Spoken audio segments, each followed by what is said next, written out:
Hi everyone, Sean Humphreys here. Welcome to this edition of the Take Charge or Change podcast. Now, this podcast is a continuation of some previous podcasts where we were unpacking some of the chapters from the Resilient Professional ebook. If you go to our website, www.takechargeorchange.com, you can grab your complimentary copy of this ebook. Now, in today's podcast, we're going to talk about this notion of cultivating resilience. And what I'm going to do is I'm going to just talk about the six modules that we need to think through in the cultivation of resilience in our lives. And then in future podcasts, we'll actually unpack each of these modules in much more detail. Now, again, why is cultivating resilience important? Because the cultivation of resilience at the end of the day is going to help us navigate the inevitable changes and transitions that are going to impact us both professionally and personally. If we do not cultivate resilience, if we do not build up a reservoir or a buffer of resiliency, we're going to get derailed. It's going to create health problems. We will not be as effective in our thinking and in our relationships. And so it's very important that we try to get ahead of this and cultivate resilience in advance, because those changes are coming. Every one of us will experience major life transitions as we go through our life cycles. This is a really important area. So in this edition of the podcast, we'll talk about the 6 modules for cultivating resilience.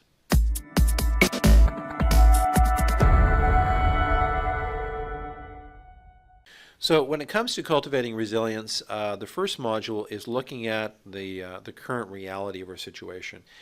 We have a great ability as individuals to rationalize away all kinds of problems, whether it's how much weight we're carrying, the true reality of our health, the true reality of our relationships, the true reality of how effective we are at work. And so the idea of current reality is to do a self-assessment or have someone help you with this around different aspects of your life in terms of how you're doing.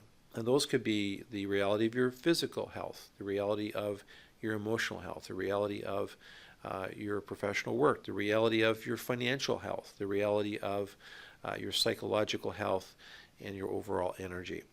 It's a really important area because if we're not transparent with ourselves, we're not going to have the necessary emotional energy to initiate change and cultivate resilience. We're not going to be motivated to really engage in these practices unless we confront the reality of our situation, and not just confront it, but think through the impacts on our life if we don't change in areas that we should change. We need to experience the potential pain of not changing, and through that experience of potential pain, it can help to create that necessary motivation to initiate practical action in our lives. Now, the next area is Module 2, which is understanding the change process.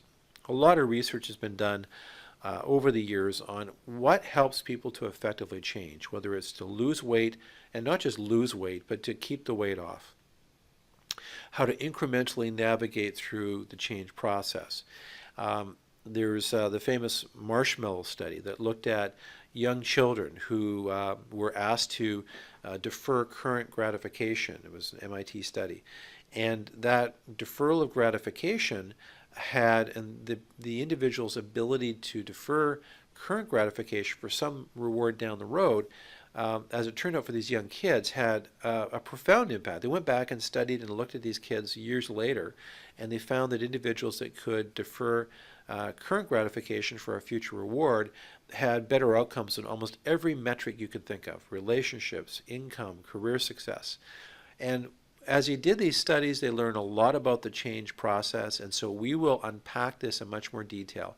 You need to understand what initiates change and what makes change permanent if you're going to build resilience in your life.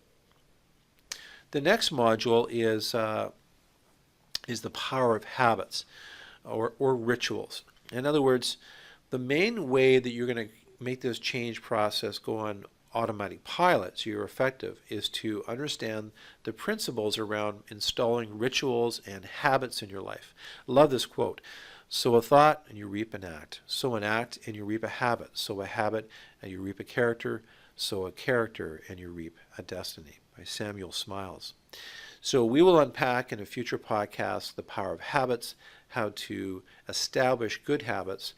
And it's been shown, I mean, it's a fairly unproductive task to go after your bad habits. They're very, very ingrained in your life.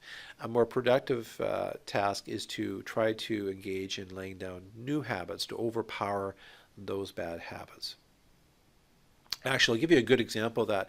Many studies have shown that there's a cascading effect around good habits. So one study looked at people who just started jogging a little bit. So they started jogging around the block and then jogging for a mile and then 2 miles.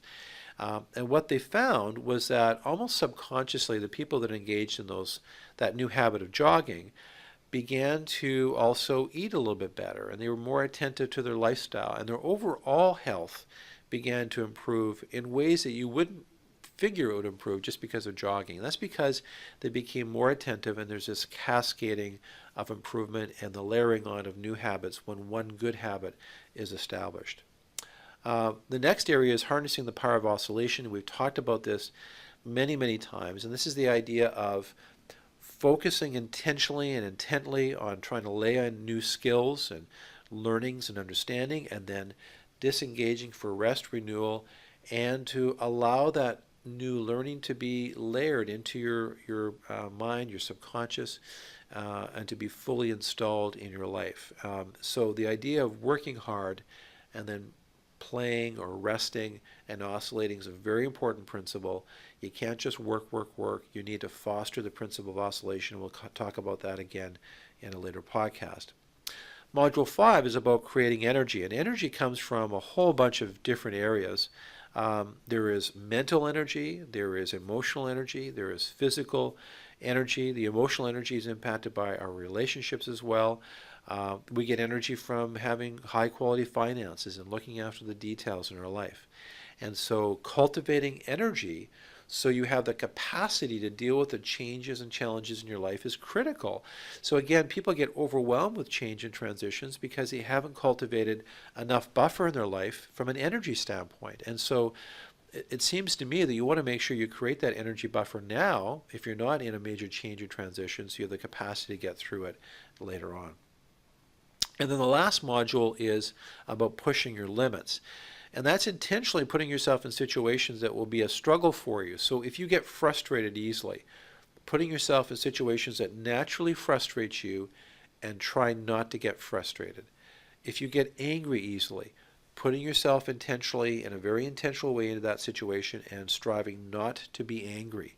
And so what you're doing is pushing your limits and then disengaging, pushing your limits, disengaging. It's no different than trying to get stronger. Lifting weights to failure, resting. Pushing yourself again with a little more weight, the resting.